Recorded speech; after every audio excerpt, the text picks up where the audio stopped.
welcome to the Diary of an Apartment Investor podcast. I'm your host, Brian Briscoe with Four Oaks Capital. Very excited for today's show. This is one of our Ask the Expert episodes. We have two amazing people on the line here. We've got a woman with a ton of experience in this and other businesses, Bethany Finch, and a very motivated and energetic aspiring investor, Daisy Serrano. So first, Bethany has been an entrepreneur for over 25 years. She's done direct sales, consulting, real estate investing, and has worked literally from the ground up. Together, her and her husband have a portfolio that hit a high point of 5,000 doors, and they're in the process of liquidating all their properties in Washington State to be more strategic about multifamily markets. The goal for their company is to continue sustainable growth model to enable them and others who wish to join to be able to provide passive income so that their most precious resource, time, can be devoted to organizations and people where they can have the greatest impact. So that said, Bethany, welcome to the show. Thank you, Brian. I'm glad to be here. Yeah, this is great. You know, we talked a couple times before, and I was really excited. You said yes, actually. So, you know, there's always a little bit of hesitation when you put those emails out. It's like, I hope they say yes. I hope they say yes. But anyway. Well, actually, the biggest thing is I'm thankful that you asked. So many people don't ask, and now they're finding out after the fact, and they're like, well, why didn't you do my podcast, or why didn't you do this? And I'm like, you never asked. Didn't ask. Yeah. Yeah. It's simple. Just ask somebody and maybe you get a yes, maybe you get a no. And if you get a no, you're no worse off than where you started. So, right. Yeah. So there we go. So let me ask you to give us a little history on your background. Yes. 25 years as an entrepreneur. I know this is not a baby face, right? These wrinkles came hard earned, but I have started literally from the ground up. Early on, when you're single and you're both working and you don't have tax breaks, and I'm, the accountant finance person, I'm looking at this going, we're paying a ton of money in taxes. How can I solve this problem? And just started realizing, well, businesses get all the write-offs. How do I start a business? Yeah. That's literally how it started. It was original quest to save money on taxes. I didn't want to pay Uncle Sam any more of money. And so once I started figuring that out, it was like, oh, wait a minute, I just need to start a business. So that's how the process got started and rolling early on. It was to provide some extra income, save money on taxes. Didn't take long for me to figure out I definitely am more entrepreneurial minded than sitting in a cubicle and doing what my college background and all that is. And so it's like, yeah, there's a way to promote this one and get out of that one. I'm all for it. So that's what I did. Yeah. So, I mean, two birds with one stone. I mean, you do something that you're naturally good at and you save money on taxes. Right. Yeah, I mean, win-win, right? So one of the best things I think I did, in my mid-20s is I signed up for an income tax course through a local community college. It was just one of those things where it was like, I need to figure out this tax thing, and at the time, honestly, it was so I didn't have to pay somebody to do it for me. That was my mentality at the time. But also, I learned a lot of things about how businesses and how real estate, is extremely tax friendly. And I think that's one of the big motivations for a lot of people to do, multifamily or just real estate in general. Yeah. How'd you get into real estate? So that's still a little became an entrepreneur side of things. Okay. So in growing up, with the background that both my husband and I grew up with, we literally came from nothing, and I was in and out of foster care and different things like that. So knew what it was to have nothing. And obviously when you start a family, you want to provide something and do more. Yeah. So although we were both very hard workers, there's still limits to what you can do with a job and W-2. So I was always looking for how else can we do this and what can we do? Because we want to provide a better life. How can we make that happen? So that took outside of the box thinking, took a lot of moves, took a lot of career changing, really kind of deciding and asking, why am I doing this? What am I doing? How am I going to get there? So setting goals, not really understanding that that's what I was doing, but recognizing we're working towards something. So as we figured out the entrepreneur side of things and started figuring out, well, we make a whole lot more money on the business side, then the next burning question was, how can we, buy a house, right? When your income is limited based on your wages and there's only so much that you can do and you only have so much time, we started trying to expand that question. And it's like, okay, well, how can we buy a place? And literally, like I said, we started from the ground up. My husband was a groundskeeper years ago on the very first property. And then through there, he's literally continued to work through it. We've worked on the property management side of it. We've also worked on the asset management side of it, and all the way up to the ownership, doing the full renovations and everything. And all along the way, so that business mindset, I'm looking at this going, we can do this. We can totally do what they're doing. We can do this. We can do this, And so it took a lot longer to convince my husband of that. So it was mostly me jumping in and doing it all, and then him slowly coming on alongside and going, hey, wait, we really can do this. And wait, retirement is an option. It's no longer out the door. I don't have to die working. Suddenly it started getting his juices flowing. And so once he realized that, he's like, well, I guess that means we have to buy a house, huh?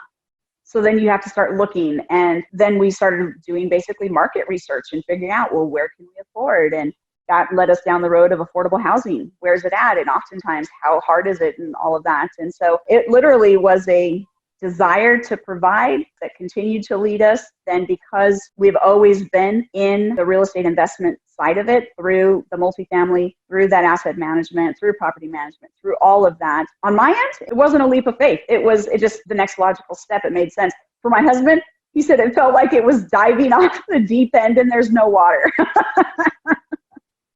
So it depends on who you ask, but that's literally how we started with one property and then go, oh, there's got to be a better way we can do this. This isn't scalable, and then you add more and then you kind of work your way through it. Yeah, I like that. Something about your why. I mean, you're looking to provide your kids with something that you guys didn't have. That's something that a lot of people are aiming to do as well. And, real estate is something that absolutely can do that, so. And affordable housing, something that I also really enjoy about this is, everybody needs a place to live, and we want it to be clean and safe for everybody. I think that's something most people in the world will agree on. And this allows us to take part of providing clean, safe housing for people.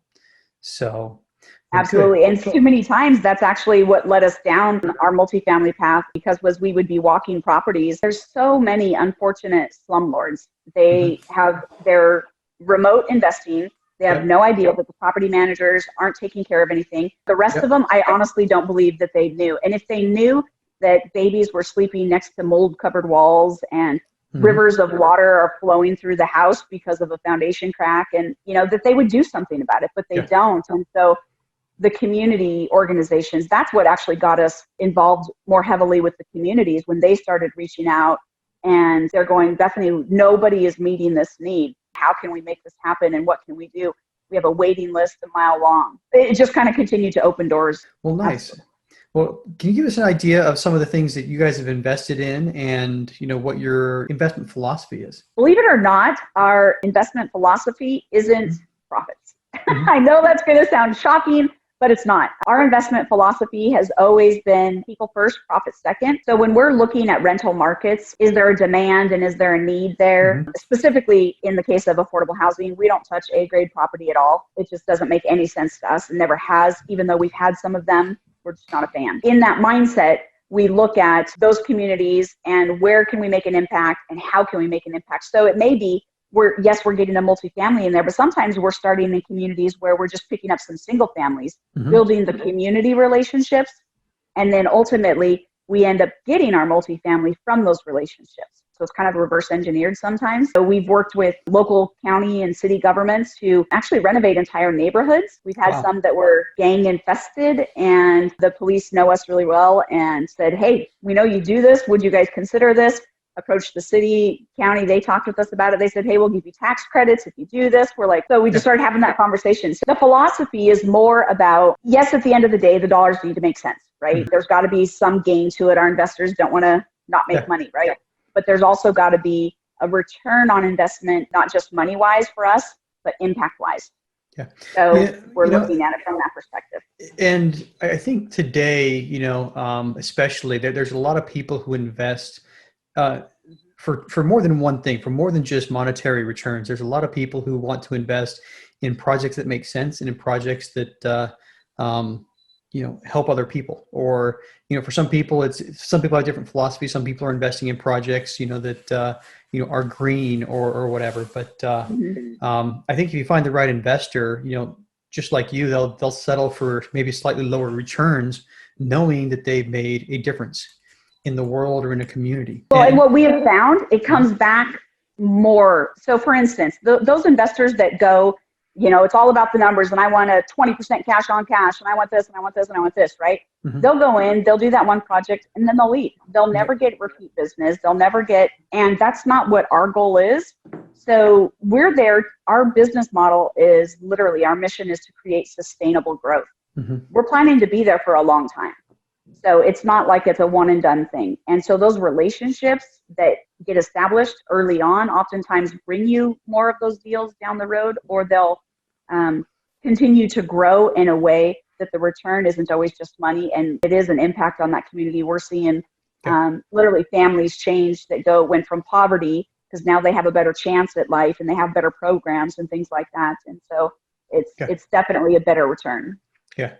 And just looking at what you're doing, if you're improving communities, you're also improving the property values, so the two are definitely interconnected, so, gang infested areas are going to have very low property values, and extremely high cap rates once you're talking about commercial real estate. So, the price per unit is going to be a lot lower. You go in, you get rid of the gangs, you get rid of the drugs, and you bring in, programs, community programs, and make it safe. You've gotten a lot of return on your investment right there. So yeah, absolutely. Now something else that, we've talked about this before. I know you do a lot of charitable work as well, donate a lot of your profits to charity as well. Can you tell us a little bit about some of those programs that you do? Yeah. Well, so as Christians, we're firm believers in tithing and supporting your local church, but we've always tried to take it a step further because there's a passage in the Bible that talks about where, a rich man has all this wealth and his barns are overflowing. And so he decides to build more barns to just keep holding on to those riches. And, basically Christ's answer is you shouldn't have built more barns.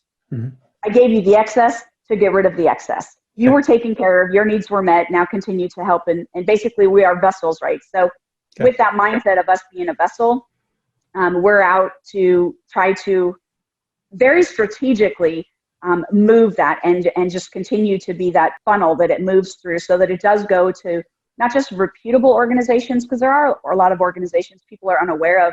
They assume just because it's a 501c3 that it's doing good. And there's a lot of not so good ones, or that, for instance, every dollar you give them, 86 cents of it is going to their administration and only 14 cents is actually going to the program, so, but getting funds back into those organizations so that they no longer have to spend all year long fundraising, because now they can count it on their budget as a line item from us. And so on all of our single family renovations and things of that nature, or our Airbnbs that we run, turn that immediately back to the local community. We've tried to help local pastors set up retirement accounts, recognizing that the churches are one of the foundation of support services. And many of them don't have that, and teaching them and having that done through the church so there's transparency and accountability. And then also doing the same thing on the multifamily side. We'll attach a 501c3 to each one of our properties so that, like I said, they're counting that income as a line item, and they just know month after month it's coming in and they don't have to fundraise for it. So they can get back to doing what they were doing. So programs like the Underground Railroad, Samaritan's Purse, different ones like that are some of our big ones that we work with. Nice. That speaks volumes to your character. I love the analogy you gave. Once your vessel is overflowing, you're to give of your excess. And I think that's very noble, and it's something that we aspire to do as well. So not quite to your level yet, but we'll get there. We'll definitely get there. I don't think it's about noble, honestly. I think it's about almost laziness. The more stuff you have, the more you got to clean it. I don't want to clean it. The more you got to take care of it. I don't want any maintenance. I don't want any of that stuff. So it might just be I'm just lazy, I think. Well, we need more lazy people in this world then. So, put it that way. Well, that's good. So we've talked a lot about your why coming through it, but if you can just, focus on that why for a second. I mean, we woven it in and out of what we've talked about. What is your big burning why for this? The big burning why has always been my family. Everybody says that, I know that, but a key component of this has literally been the men in my family, my husband, my son, my brothers. We have seen, unfortunately, generationally, with the women's empowerment movement, it has also kind of gone to the other extreme. So what I saw was a lot of despair in the men in my life. Like I said, no hopes of retirement. They're going to have to work till they die. They felt stuck. They felt unchallenged. Mm-hmm. The warrior side of them that, literally God designed them to be was very much being squashed.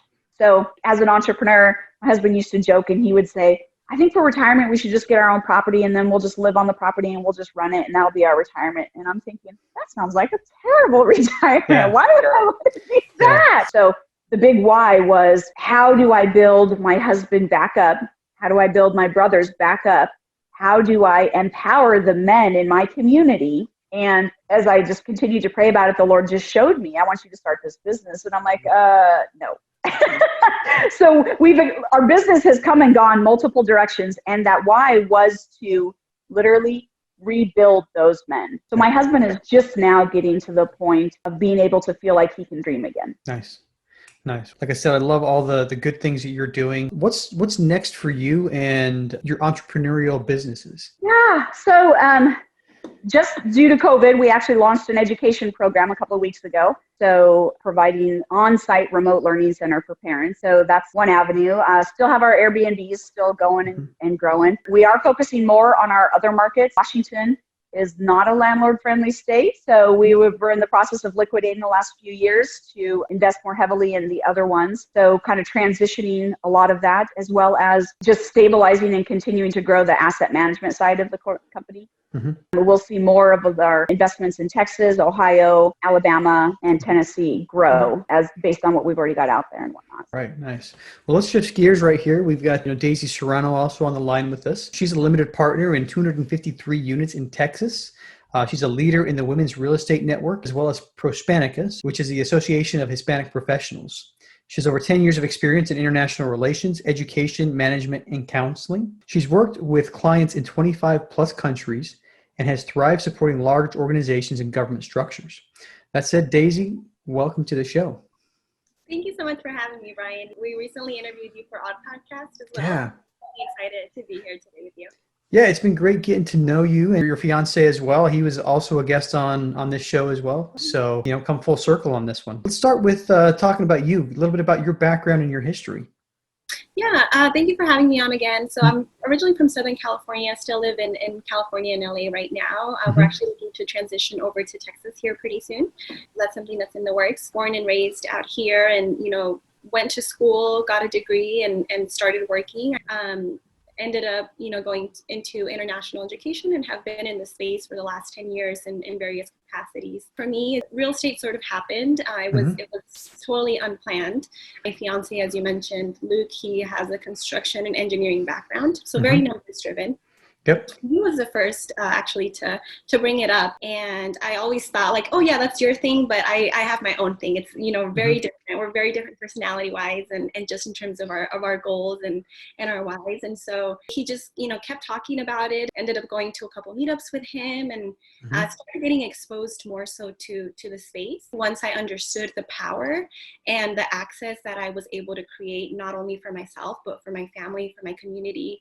Bethany spoke quite a bit about being very community oriented. That's really a big reason for me to end up making that transition over. So I'm in the middle of that transition right now. We've invested in 253 units in San Antonio, Texas as LPs, as passive investors. Right now, going through building our team, getting more in tune with the underwriting portion, really creating the ecosystem around. Nice. Now you say you've passively invested in San Antonio. Do you know where in Texas you're moving to? Not quite. That's something I'm still figuring it out. So the goal for us is actually to be able to make a move out there by end of the year, next year. So that's sort of where where we're heading. And I know Bethany talked in other places about if you've committed, you have to just go all in and jump into it. So that's where we are. We're just jumping in and figuring it out as we go, for sure. Yeah. Well, first of all, huge congratulations. Weddings are kind of a big deal. I assume your investing aspirations are going to kind of guide you a little bit into where you live, or what do you think about that? Yeah, we're looking at either Dallas or Austin. We're really in between right now, those two, and part of the trip is figuring, more so the logistical side of it as well. Okay. And you said that's your honeymoon trip. It is our honeymoon trip. So all right. Right now, we can't go anywhere really internationally and enjoy it, right, because of COVID. Oh, that's true. Yep. We might as well use the time that we have off to just get our life started and get that part of the business started. So All right. Well, as long as you're both agreeing, that's the way to go. So let's talk a little bit about your big burning why and what you hope to get out of real estate investing. Yeah, for me, it's a few different things. As I mentioned, I'm very community oriented. A lot of what I do and who I am revolves around my family and my community. So for me, it's really being able to retire my parents is a huge part of it for me. They're both from Mexico, migrated to the U.S. in search of the American dream, and Hmm. have in very many ways attained that American dream. But retirement wasn't something that they planned for or even knew or had access to. And Yep. so for me now, knowing what I know and learning what I'm learning, it's being able to set them up for success for the remainder Hmm. of their time, right? Yep. However long they may have, and be able to give back a little bit for everything that they've done for me. Migrated to a whole different country, not knowing the language, just so many barriers. So Yeah. that's one for me that's really, really big. It's one of my main driving forces. Hmm. And then on the other end, it's really creating more access for millennials to invest. Hmm. Because for me, coming from a lower socioeconomic background, predominantly Mexican Latino community, nobody that I knew growing up or even now has had access to investing or has even known that that's something that's possible. So for me, a really big why is just creating more awareness about the opportunity that exists and providing a platform. So something that we're looking into is for Luke, my fiance, and I, is being able to provide a certain amount of our next deal, opening that up to friends and family, to people that maybe wouldn't have the access or the availability to invest in this kind of a property. Yeah, I love that. I mean, communities is definitely a big thing, community and family. And I spent a lot of time, south of the border in the Latino community. Those are two huge themes. And it's one thing that I really, really love about the Latino culture is family and community are, top priorities for everybody. So, well, good. Well, that said, Daisy, we have Bethany on the line here. What would you like to ask her? Bethany, it's so great meeting you. Thank you for the wealth of information that you are and the beautiful person that you are on the inside as well. So one of the questions that I'd love to ask is, going now from the limited partner side to the GP side and breaking into the space for a first deal, what are some of those recommendations that you would give us from, having been on the operating side for quite some time? Daisy, thank you so much for allowing me to be here and for taking this call and whatnot. Great to meet you as well. In regards to what it might look like for breaking over, crossing that line, right? It seems like just a line on a piece of paper, but can be so much scarier in the reality of things, right? One of the best things that I tell people is, having come from both single family and multifamily, the difference is scalability. The numbers make a lot more sense than a single family, things of that nature. But from a GP side of it, the lenders are looking at it from a different perspective. On the residential side, right, they're looking at you. What's your credit score? What do the comps in the area look like? This, right? So they're looking at you. On the GP side of a deal for underwriting, they're looking at who the team is. They do not like to see one individual running a deal unless it's Mhm. super tiny. 20 units or less, they're good with. Even up to 40, they may be okay with. But oftentimes, they're looking at your team. So one of the best things that I can tell you is always team up with someone who has experience, and don't necessarily team up with somebody just because you know them. Okay, I say that for two reasons. Two of the biggest things that change people are money and stress, right? That's what takes out most marriages. And you think of a team, that's a relationship. So you can easily compare it to a marriage. Anytime there's money questions, it changes people. So people who may be normally good natured and not bothered by it suddenly are very stressed, and people act differently when they're under stress. So that team is important, because on a multifamily deal, single family, you can be in and out 6 months, a year tops. Multifamily, you're kind of married to them for 3 to 5 years. So if somebody on that team, for instance, is not performing, everybody else either has to pull the weight of that person as well, or they have to have a really strong written agreement that they can exit them at some point. And then that's just a broken relationship. And I hear that community is very important to you. So you understand the downside of that, right? Mhm. So always put more value in your team. Deals come and go all day long. I know in the beginning it doesn't feel like that. And how many investors told me in the beginning, no, Bethany, don't force a deal, don't force a deal, don't force a deal, because I was desperate for that deal.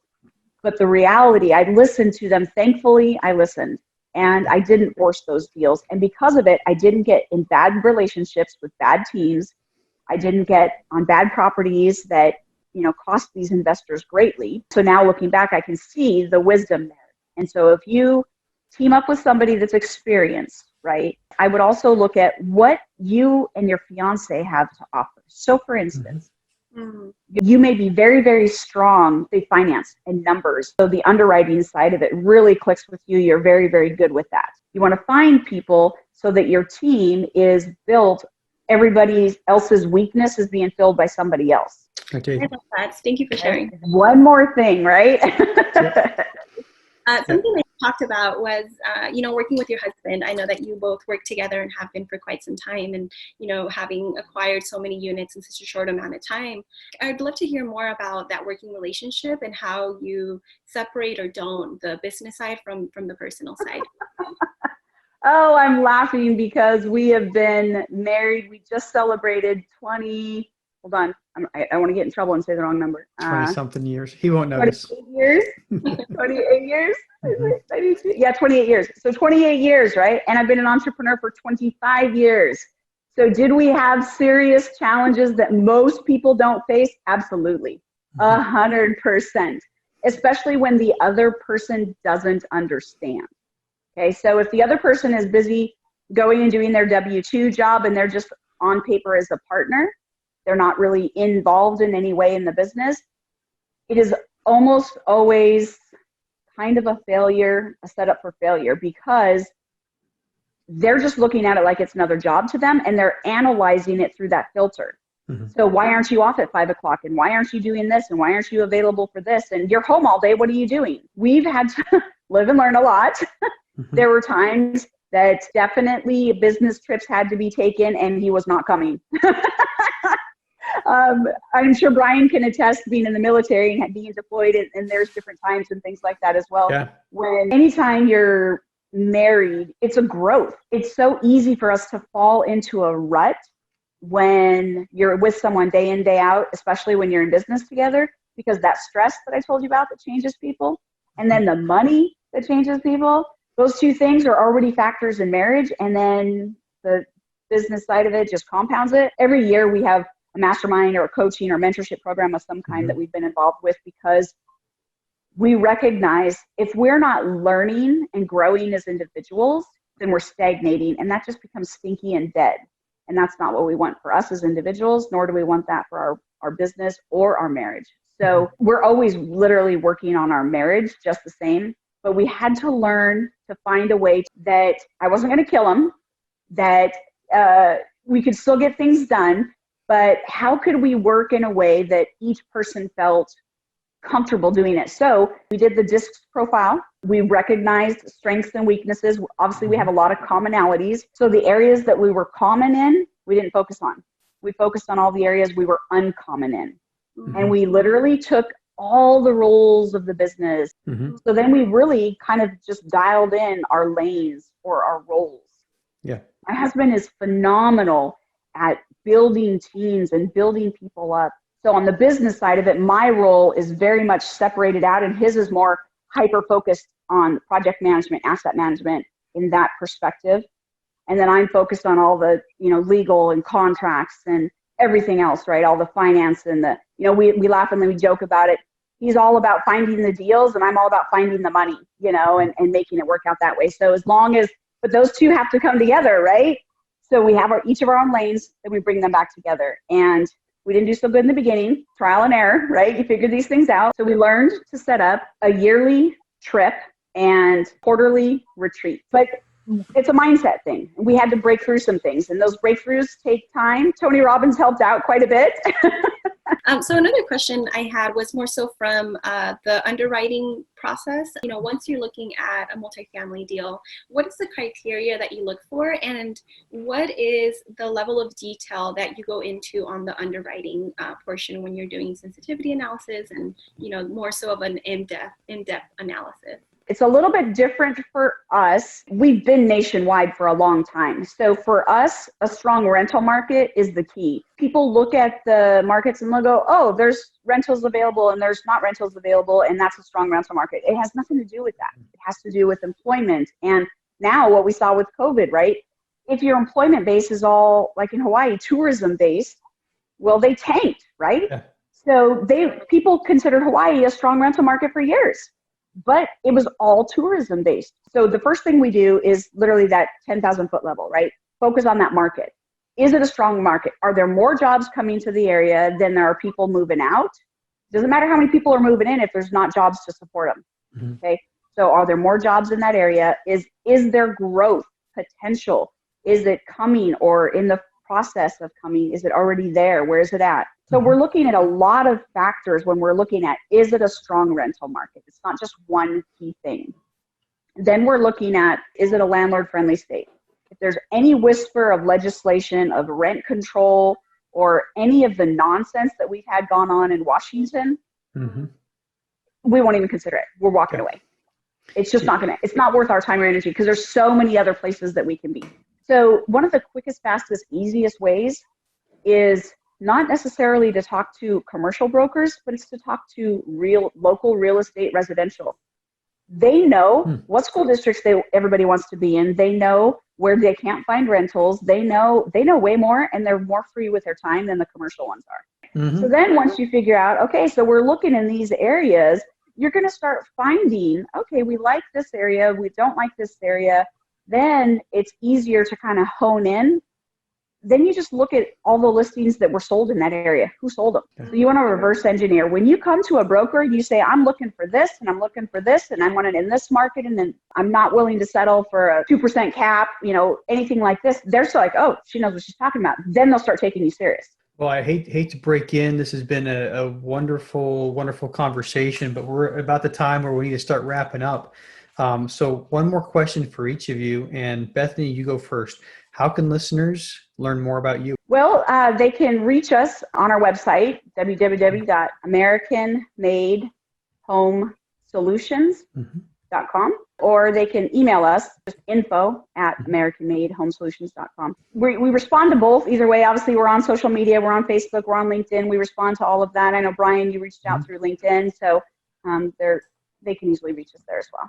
All right. Sounds good. And we'll put a link to your email address, to your website, and to your social media profiles in the show notes. So for anybody listening, if you want to learn more about Bethany, go to the show notes. Daisy, same question about you. Same question for you. How can listeners find out a little more about you?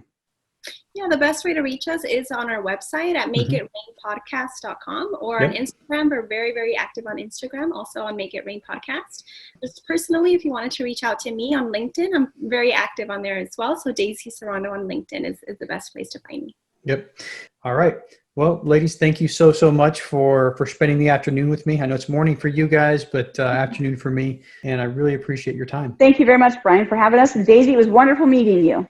Thank you. Likewise, Bethany. And thank you so much, Brian. Definitely looking forward to staying in touch and to continuing to support your show as well. Definitely. And once again, congratulations on the upcoming wedding. That's right. Yay! How exciting.